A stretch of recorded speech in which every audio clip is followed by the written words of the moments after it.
Hi friends, welcome to one more blog. ఈరోజు మా lunch వచ్చేసి గోంగూర పప్పుతో కాకరకాయ ఫ్రై.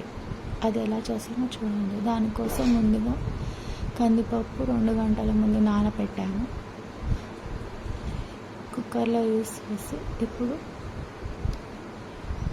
ఉల్లిగడ్డ, టమాటా, మిర్చి, చింతపండు యాడ్ చేసుకున్నాము. తర్వాత 1/2 స్పూన్ పసుపు యాడ్ చేసాము.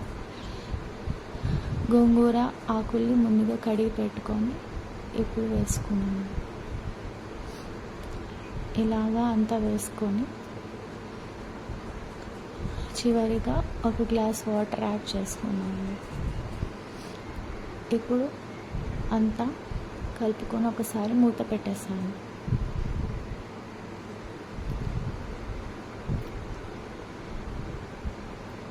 ఇక్కడ బ్యాళ్ళు బాగా హార్డ్గా ఉంటాయి, అందుకోసం 5 విజిల్లు వరకు రానివ్వాలి.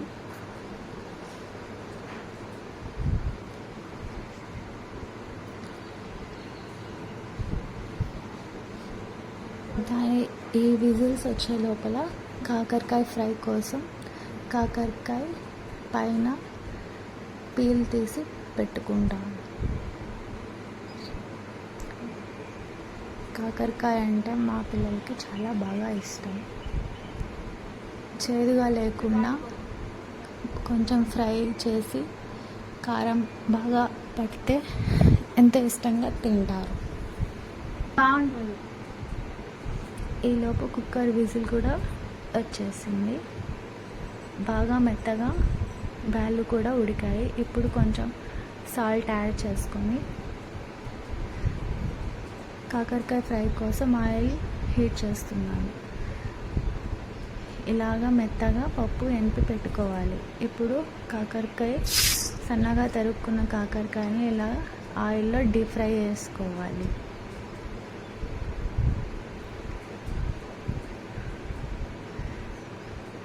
ఇలాగా డీప్ ఫ్రై చేసుకుంటూ కలుపుకుంటూ లైట్గా వేసుకోవాలి.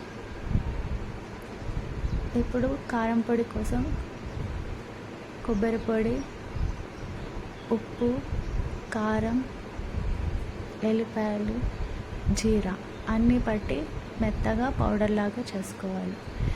కాకరకాయలు కొంచెం కలర్ చేంజ్ అయ్యాక ఇప్పుడు చేదు ఉండవు.